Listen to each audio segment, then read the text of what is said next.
Bayangkan kalian itu dipaksa menikah dengan orang yang paling kalian benci di sekolah. Gimana ya rasanya ya? Ya itulah yang akan diceritakan di manga ini. Manga ini berjudul Karasu no Daikirai Najoshi Tokekonsuru Koto ni Natta. Aku menikah dengan orang yang paling aku benci di kelas. Waduh, gak usah banyak bicara, langsung aja masuk ke ceritanya. Skui. Cerita dimulai di sebuah sekolah. Saat itu para siswa melihat hasil peringkat nilai ujian akhir semester 2. Di sana mereka kagum dengan siswa yang bernama Saito Hojo yang selalu mendapatkan peringkat 1 dari mulai kelas 1 sampai kelas 3. Saito adalah MC kita. Dia adalah remaja 18 tahun kelas 3 SMA yang sangat jenius. Hal yang ia suka adalah membaca dan bermain game. Lalu yang paling ia benci adalah Akane Sakuramori. Dan saat itu juga Akane menghampiri Saito dengan perasaan yang kesal. Si Akane itu kesal karena dia itu udah berusaha maksimal mungkin, tapi dia kenapa harus dapat peringkat 2 padahal dia ingin dapat peringkat 1. Ya intinya di sini Sakura udah berusaha semaksimal mungkin untuk mendapatkan peringkat 1, tapi selalu saja di bawahnya Saito, makanya dia kesal kepada Saito. Di sini Saito berusaha menjelaskan kalau dia itu belajar cukup dalam waktu 1 jam dan buku pelajaran itu bisa diingat dalam 1 kali baca. Ya tentunya Akane itu nggak percaya dan makin kesel lah kepada si Saito. Yang mana ada orang yang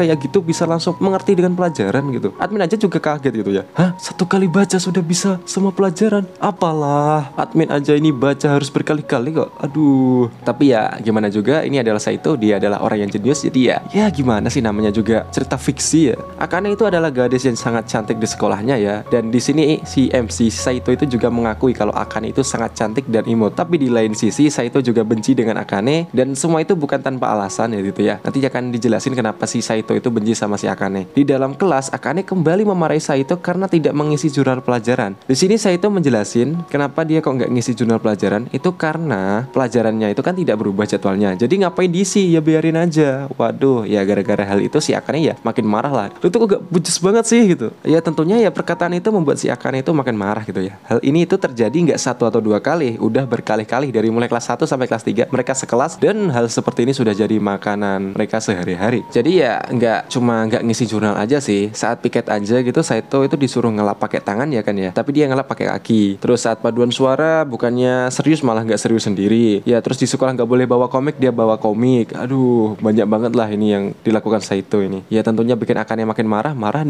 Jadi ya tiada hari tanpa omelannya si Akane, dan itulah alasan kenapa Saito membenci Akane, karena dia tidak suka diomelin oleh Akane. Ya karena si Akane dan Saito itu berantem terus ya di kelas ya. Mereka itu dipisah oleh cewek body onesan gitu. Nah, cewek itu bernama Himari gitu. Nah, di sini si Himari itu misah Akane, dan si Saito itu disemangkatin oleh adiknya yang bernama Shisei. Ya, di sini tuh dia itu sekelas dengan adiknya yang bernama Shisei. Nah, Shisei itu bukan adik kandung, yaitu hanya sepupu, bukan adik kandung. Terus Himari di sini itu bertanya kepada Akane, kenapa kok Akane dan Saito itu berantem terus? Dan kalau dilihat-lihat Akane itu malah seperti tertarik dengan Saito. Ya, mendengar itu Akane dan Saito di sini sama-sama menyanggah omongannya si Himari gitu ya. Ya mereka itu bilang, apapun yang terjadi aku tidak akan mau menjadi pacarmu. Aku pun juga tidak sudi menjadi pacarmu. Ya kayak gitulah, semisal diumpamakan gitu ya. Intinya mereka itu saling-saling menolak gitu ya. Bagaikan magnet U dengan U gitu, saling tolak menolak. Singkat cerita, waktu pulang sekolah Saito dapat telepon dari kakeknya untuk datang di sebuah tempat. Intinya ya makan malam bareng gitu. Dan di sini tuh Saito mencoba menolak, tapi ya gak bisa nolak gitu. Kalau Saito nolak ya dia akan menyesal seumur hidup. Diancam gitulah sama si kakek gitu. Dan ya di sini Saito cuma bisa pasrah, dan tak lama kemudian datang mobil, dan di dalam mobil itu sudah ada 2 anak buah dari si kakek. Dan Saito langsung masuk ke dalam mobil, daripada kalau doyan nolak dia akan babak belur. Gak babak belur sih, dia akan menyesal seumur hidup. Makanya dia langsung masuk ke mobil dan nurut apa kata si kakek. 2 orang tersebut itu minta maaf atas kelakuan kakeknya gitu ya kepada Saito. Ya meski begitu ya kakek Saito itu sangat menyayangi Saito, dan dia akan mewariskan perusahaan kepada si Saito. Jadi ya si kakek ini bernama Tenryu Hojo, kakeknya Saito ya. Nah, beliau ini adalah orang yang berhasil membangkitkan perusahaan Hojo yang kala itu dalam keadaan yang sangat terpuruk, dan dia itu juga nggak segan-segan memecat karyawan dan staf yang tidak kompeten. Dan alhasil sekarang perusahaan Hojo itu menjadi perusahaan IT yang sangat teratas di Jepang. Ya meski si kakek ini sudah berusia 60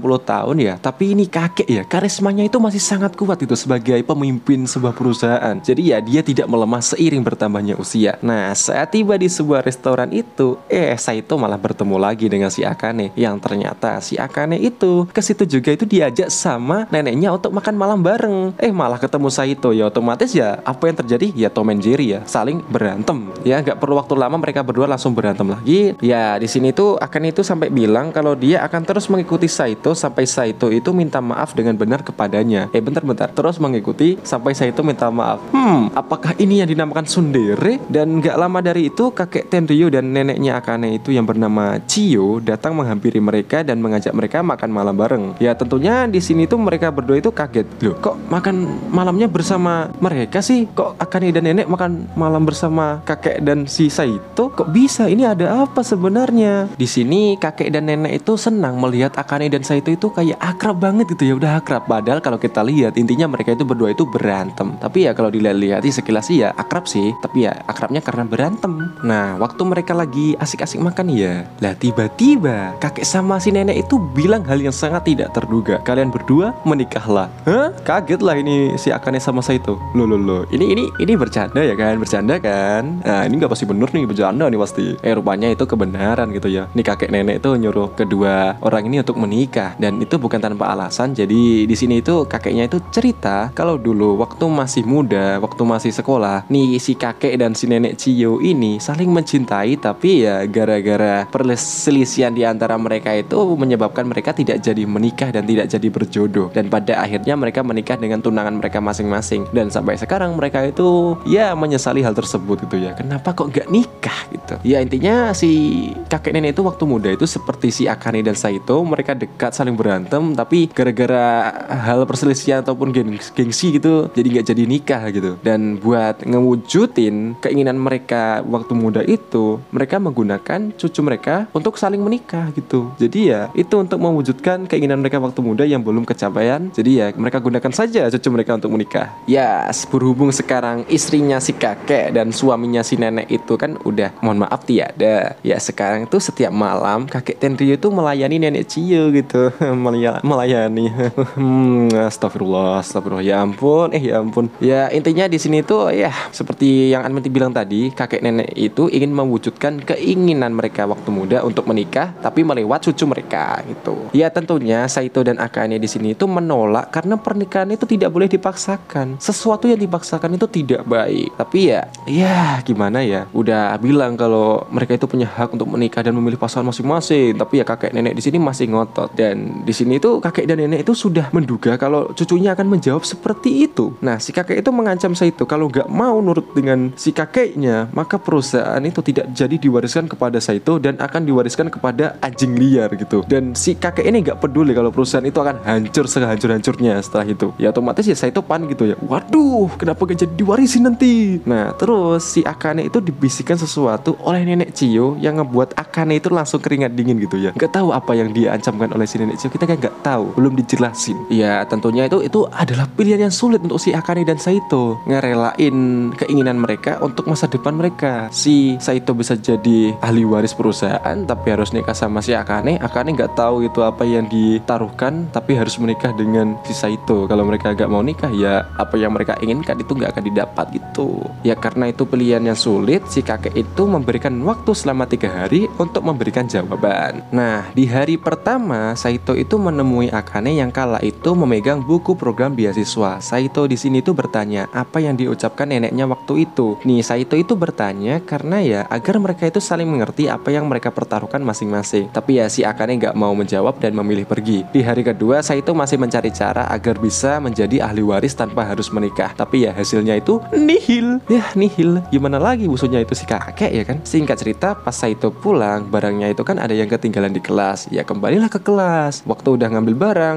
tiba-tiba si Akane sama Himari itu datang. Ya langsung lah si Saito itu bersembunyi di balik meja guru. Tapi waktu si Saito itu bersembunyi di bawah meja guru, di bawah meja guru itu ada si adiknya, si Sei gitu. Waduh, ya ternyata itu si Sei itu lagi main boneka tangan di bawah meja guru gitu. Ya kaget lah sini. Loh, apa ini? Loh, si Sei kok ada di sini? Ya, oh ya, di sini admin jelasin lagi ya. BTW itu si Sei itu adalah sepupu MC, bukan adik kandungnya MC. Nah, si Sei ini juga sering main ke rumah si Saito, makanya mereka itu sangat dekat gitu ya. Di sini itu Saito mendengarkan pembicaraan pembicaraan Akane dan Himari. Nah, di sini itu Akane itu tanya, semisal Himari itu disuruh keluarganya untuk menikah dengan orang yang ia tidak suka, apakah si Himari akan menerimanya? Himari pun menjawab, dia akan menolak karena dia punya seseorang yang ia suka. Nah, seseorang yang ia suka. Si Akane pun tanya, hah? Siapa yang kamu suka? Si Himari pun menjawab, rahasia. Siapa nih kira-kira yang Himari suka? Apa jangan-jangan?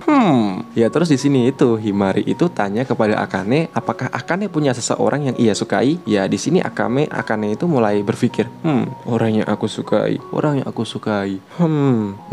aku nggak ada sih, nggak punya orang yang aku sukai sih. Ya berhubung Akane itu nggak punya seseorang yang ia sukai, Himari pun menyaranin Akane untuk menerima pernikahan tersebut, karena ya lumayan tuh biaya hidup kan tinggal dibagi dua, dan otomatis kan berat di pihak si suaminya kan, jadi ya lebih enak lah gitu, kehidupan terjamin. Mantap Himari. Ya terus di sini tuh Akane itu bilang, ya meski kalau dia itu akan menikah dan menikahnya itu karena dipaksa, ya kan ya harus tetap berhubungan intim, berhubungan suami istri meskipun dipaksa. Ya di sini pun Himari mengiyakan perkataan Akane tadi, dan di sini malah Himari itu bilang, ya mungkin aja pihak orang tua itu akan meminta 100 cucu. Ya itu kan lumayan tuh, sekali buat itu tinggal bikin 10. Jadi ya kalau dihitung-hitung 10 kali buat, tiap kali lahiran dapat 10 anak gitu. Mendengar itu Akane pun langsung bilek gitu ya, hah, aku nggak sekuat itu coy, aku nggak sekuat itu. Ya mendengar itu si Himari itu langsung ini kita lagi ngomongin kamu ya. Terus ya di sini Akane mencoba mengelak kalau itu bukan ngomongin tentang dia. Ya meskipun di sini wajahnya jadi sangat merah merona gitu, dia bilang ini bukan ngomongin tentang dia gitu. Terus si Himari di sini itu malah nawarin sesuatu yang sangat wow. Apakah itu? Itu adalah majalah teknik malam. Waduh, teknik malam.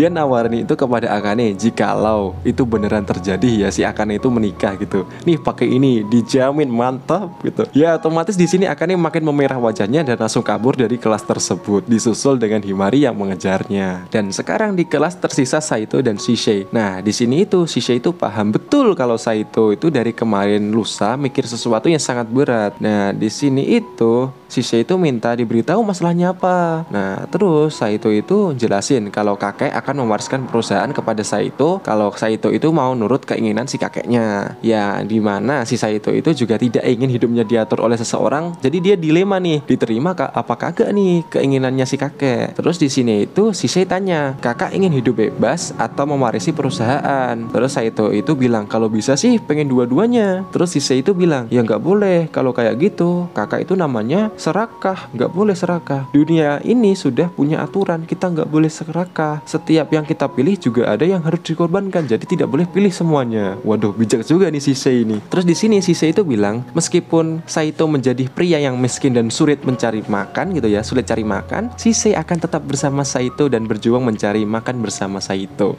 Dari sini kita bisa simpulkan kalau Shisei itu punya perasaan kepada si Saito, si kakak sepupunya ini punya perasaan nih kayaknya. Ya, tapi ya secara nggak langsung sih Shisei-nya itu menyampaikan perasaannya gitu ya. Ya itu sih yang admin tangkep ya, yang admin tangkep. Singkat cerita di hari ketiga Saito dan Akane itu telah menentukan pilihan mereka. Ya antara mimpi dan kebebasan apa yang akan mereka pilih. Dan di kediaman Tenryu di hadapan kakek dan nenek, mereka menyatakan kalau mereka memilih mimpi mereka dan memilih untuk menikah setelah lulus kuliah. Di sini kakek dan nenek ya senang mendengarnya. Tapi apa yang kalian tahu? Menikahnya bukan setelah lulus kuliah tapi sekarang juga. Dan sebelum si Akane dan Saito itu datang menemui mereka, kakek dan nenek itu sudah mendaftarkan nama mereka di pemerintah untuk menikah. Dan sekarang mereka sah menjadi suami istri. Ya otomatis mereka berdua tambah kaget. Kok bisa woi.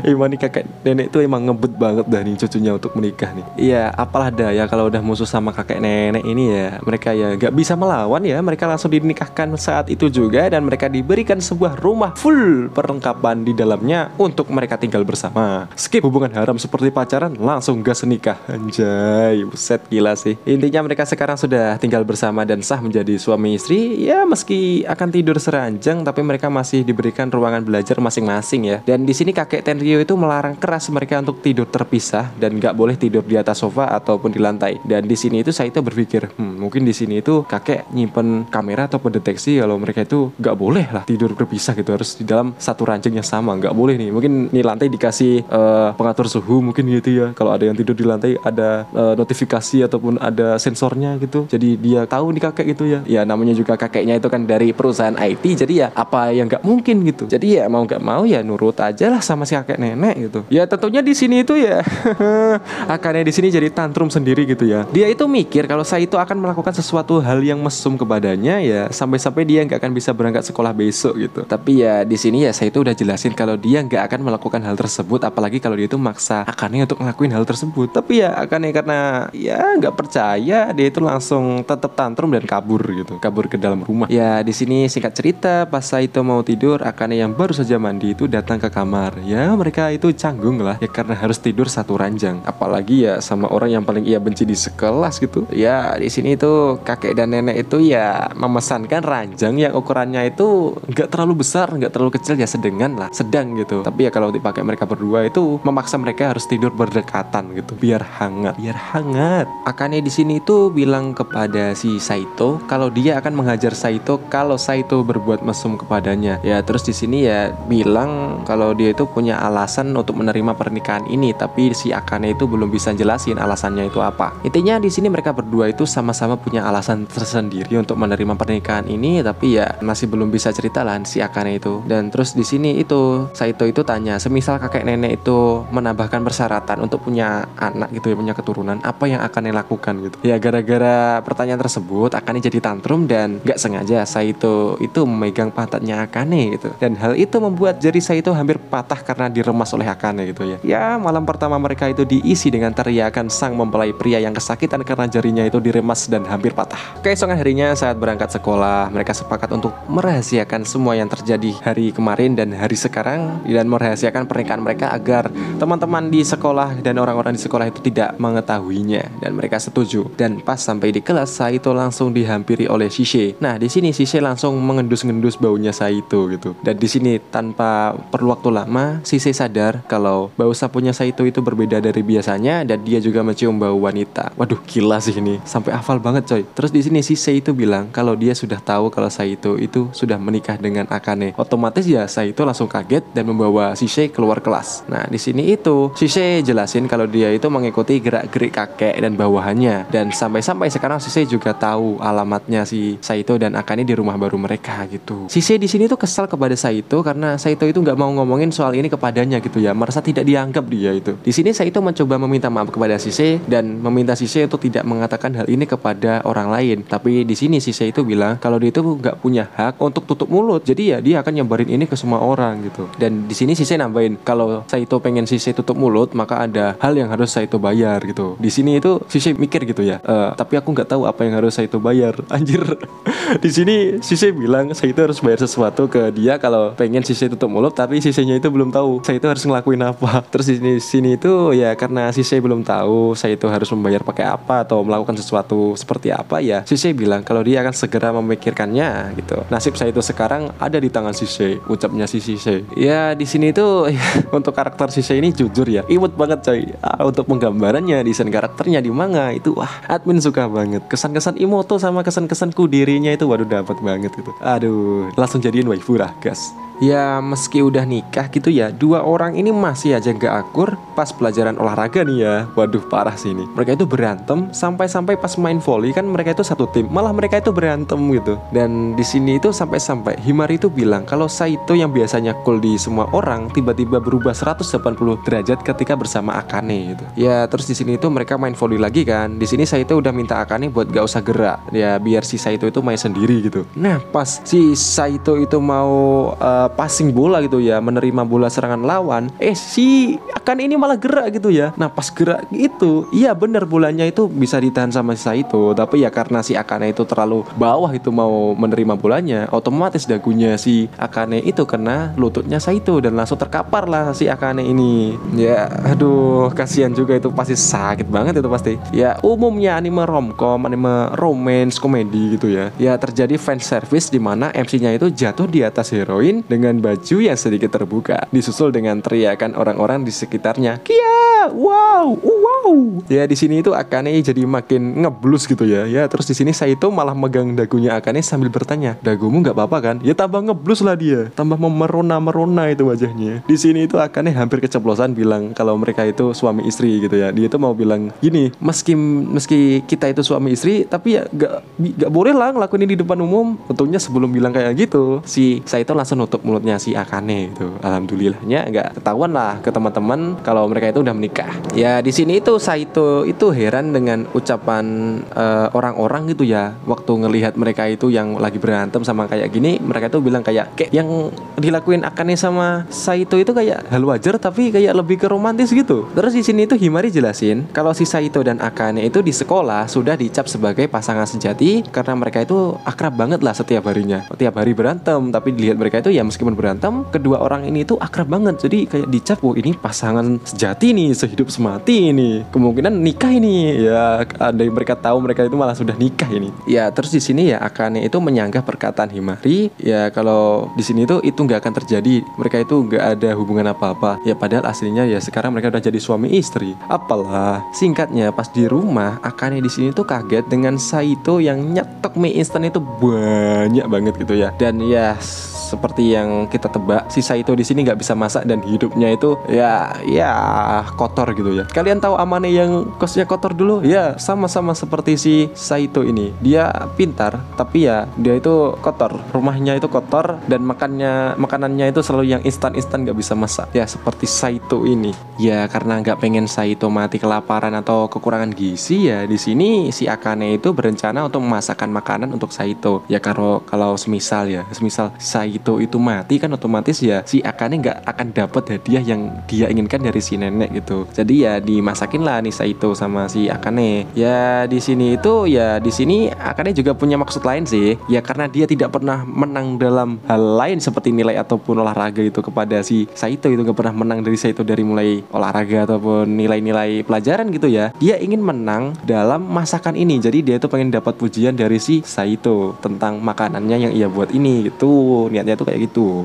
Ini ya jujur ya ketika si Akane itu pakai mode masak gitu ya, kayak orang-orang ibu rumah tangga gitu ya, itu jujur ya, ini admin itu ngelihatnya gitu langsung tersipu coy. Lihat Akane yang kayak mode kalem gini, kayak cantik aja gitu loh. Kalau ngelihat dia berantem ya imut sih, tapi kalau lihat dia kalem, waduh cantik banget gitu. Singkatnya makanan sudah matang dan di sini itu Saito itu babi lah. Di sini itu Saito mikirnya tuh Akane itu masukin racun di dalamnya gitu, tapi ya ujung-ujungnya juga dimakan sama Saito. Dan di sini itu setelah suapan pertama Saito terdiam dan teringat akan masa lalu. Nah di sini tuh masa lalunya itu sedih sih. Sejak kecil Saito itu kurang dapat perhatian dari orang tuanya. Bahkan untuk makan saja seperti makanan buatan orang tua itu Saito itu nggak dapat. Yang dia dapat hanyalah mie instan. Ya orang tuanya itu ya juga belum pernah memasakkan satu kali pun masakan rumahan untuk si Saito. Jadi ya dia nggak paham gitu loh yang kayak gini gitu. Berbeda jika si Saito itu bersama si kakek. Jadi kalau sama si kakek itu untuk makan gak usah ditanya lagi gitu ya. Si kakek itu selalu mengajak Saito ke restoran-restoran mewah dan memakan masakan makanan yang sangat nikmat dan mewah. Ya di sini itu Saito itu ya langsung bisa bedain mana yang enak mana yang enggak gitu. Dan di sini untuk masakan yang dibuat dengan sepenuh hati adalah sesuatu yang spesial untuk si Saito. Ya karena di sini Saito nggak tahu kata-kata yang pas untuk memuji, jadi Saito hanya bisa bilang biasa saja. Ya jujur nih ya, Saito itu sangat menikmati masakan tersebut, tapi dia itu nggak bisa ngungkapin kayak wah ini enak kepada si Akane gitu. Dia cuma bisa bilang biasa aja. Ya otomatis di sini itu ya Akane jadi marah gitu ya. Cih kok nggak dipuji? Gue udah susah-susah masakin, lu malah kayak gitu. Langsung lah di sini itu Akane langsung ngambil makanan itu dan nggak ngebolehin Saito makan. Tapi di sini itu Saito itu langsung ngerebut makanan itu kembali dan menghabiskannya seorang diri. Ya otomatis gara-gara hal tersebut makanannya kan habis kan tanpa sisa. Di sini Akane malah tambah sedih dan tambah marah kepada si Saito itu karena nggak dibagi, udah dikasih bagian makanannya gitu ya, dihabisin sendiri. Dan di sini kalau waktu marahnya itu waduh imut banget sih, gila. Singkat cerita di keesokan harinya Saito terbangun oleh seseorang. Nah di sini awalnya itu Saito mikirnya itu adalah Shisei karena orang yang sering bangunin dia waktu tidur itu adalah Shisei. Nah pas dia tarik dan dia peluk, rupanya siapa? Itu adalah Akane gitu ya. Ya di sini Akane langsung marah dan langsung menampar Saito gitu. Di sini itu Akane itu jelasin kalau dia itu membangunkan Saito karena pengen memarahi Saito karena ya ini Saito Saito-nya itu orangnya jorok banget gitu ya. Cucian piring gak dicuci, itu toilet itu gak ditutup, habis dipakai gak ditutup, sampah di toilet juga gak dibuang. Ya aduh di sini tuh sampai Akane itu gak habis pikir sama Saito kok bisa hidup kayak gini gitu. Ya di sini aduh gimana ya? Admin ya mikirnya Saito bisa kayak gini tuh ya karena dia dari kecil itu kurang dapat perhatian dari orang tuanya gitu ya, yang sibuk kerja. Jadi ya alhasil dia hidup semaunya, gak ada yang ngatur gitu. Jadi ya gedenya jadi kayak gini nih. Terus ya pas singkatnya itu pas si Saito main game buat ngilangin stres, di sini itu Akane datang ya karena marah gitu ya, karena si Saito ini berisik gitu. Dan hendaklah itu dicabut itu secara paksa konsolnya buat matiin si gamenya itu. Di sini itu Saito mencoba mencegah, karena kalau langsung ditarik matikan paksa itu save datanya itu belum kesimpan. Jadi ya Saito itu di sini juga pengen nih gitu, jangan dicabut. Untungnya langsung ada bel yang berbunyi klunting gitu. Itu ternyata adalah paket yang menyebabkan si Akane itu nggak jadi menarik kabel tersebut gitu ya. Oh ada paket. Terus ya di sini itu sebelum pergi Akane meminta Saito untuk mengecilkan volume dan kalau udah selesai tolong dimatikan itu gamenya. Dan singkatnya di sini itu si Saito itu membuka pintu dan ternyata itu adalah paket dari orang tuanya. Intinya itu isinya itu barang-barang dari rumah orang tuanya, barang-barangnya si Saito yang belum diambil gitu, yang belum dipindahin ke rumah yang baru ini. Ya awalnya di sini itu Saito mikir mungkin ya orang tuanya itu ingin menghilangkan jejak Saito dari rumah gitu. Tapi ya Saito itu nggak marah. Ya gimana, dari kecil juga nggak dapat perhatian lebih gitu. Jadi ya be aja gitu. Seburuk-buruknya orang tuanya kepada si Saito itu ya mau gimana pun orang tua ya tetap orang tua. Jadi ya Saito itu nggak bisa marah kepada mereka gitu. Dan seburuk-buruknya rumah itu ya tetap tempat untuk pulang dia gitu. Karena di sanalah tempat ia dibesarkan dan dilahirkan. Jadi ya Saito nggak bisa marah. Buset, si Saito itu ya termasuk orang yang bisa menerima keadaan sih lebih tepatnya ya. Tapi kalau untuk menikah dengan Akane kayaknya masih belum ikhlas nah ini orangnya. Semisal gue di posisi Saito menikah dengan cewek cantik yang kayak gitu, mungkin ya aku akan menerimanya dengan cepat sih. Soalnya ya dia itu cantik. Tapi ya namanya orang ya kan, ketika udah benci meskipun secantik apapun kita pasti ngelihatnya itu kayak buruk. Tapi ya namanya juga manusia, katakanlah seperti batu, semakin dipukul akan semakin hancur, dan ketika hancur itu akan menjadi gumpalan yang sangat halus seperti pasir. Anjay. Singkat cerita lagi, di sini itu Saito itu mau mandi buat ngilangin stres. Nah pas masuk ke dalam kamar mandi dia itu kaget melihat Akane yang lagi berendam. Saito di sini ya terkesima melihat Akane dan dia bilang cantik sekali. Tapi ya di sini dia lagi baru sadar lagi, anjir, gua adik, waduh ini gua ada cewek, mau kabur lah ini niatnya Saito. Tapi kok di sini dia kaget doh, Akane kok gak ada reaksi apa-apa, kok cuma diam. Langsung berpikir lah, apa dia sakit ya, apa dia pingsan dia. Tapi dia di dalam kolam renang, waduh bahaya ini. Waktu didekati rupanya si Akane itu tertidur di dalam bak kamar mandi itu. Aduh ternyata tertidur nih. Tapi ya karena ya tertidur di dalam kolam kan juga bahaya ya kan, bisa tenggelam. Ya meski sebenci-bencinya Saito dengan Akane ya dia tidak ingin Akane mati gitu ya. Ya langsunglah dibantu dengan ditarik gitu ya. Ya kalian tahulah apa yang akan terjadi. Di sini Saito terpleset jatuh dan si Akane gitu jatuh di atasnya dengan posisi mereka berdua sama-sama telanjang. Ini kalau semisal ditambahin genre pasti langsung beda uploadan nih pasti ya di Kucing Poi ini. Dan gak lama dari itu si Akane itu bangun dan dia itu kaget, loh kok dia bisa di atas Saito, mana dia lagi telanjang lagi. Di sini Akane mikir Saito mau mencabuli dirinya. Ya di sini Saito berusaha jelasin kalau dia itu hanya ingin membantu si Akane dan ini semua hanya kesalahpahaman. Tapi ya Akane itu gak mau nerima penjelasan si Saito dan langsung melemparkan semua barang ke Saito. Singkatnya itu pas lagi ganti baju dan ngeringin rambut, Akane di sini tuh mikir mungkin dia tadi cuma ya kesalahan pahaman gitu ya. Soalnya ya dipikir-pikir lagi kan tadi Akane juga sadar kalau dia itu ketiduran di dalam kolam karena dia itu terlalu capek belajar, makanya ketiduran. Mungkin si Saito itu pengen bantu dia biar gak tenggelam gitu, dan gara-gara salah paham malah si Akane itu ngelemparin semuanya ke Saito dan memaki-makinya. Jadi ya di sini Akane itu pengen minta maaf lah ke si Saito-nya itu. Pas mau tidur Akane itu mau minta maaf kepada Saito, tapi ya gara-gara canggung gitu ya, ia cuma bisa bilang Saito aku mau ngomong sesuatu. Apa? Nah itu kan lama ya kan jedanya. Ya gara-gara lama, gara-gara canggung itu Saito yang lagi capek itu bilang ya udah aku mau tidur dulu. Ya gara-gara ditanggapin dingin kayak gitu ya Akane di sini jadi marah gitu ya, dan gak jadi bilang dan belum sempat bilang juga kalau dia ingin minta maaf kepada Saito, dan mereka pun tertidur.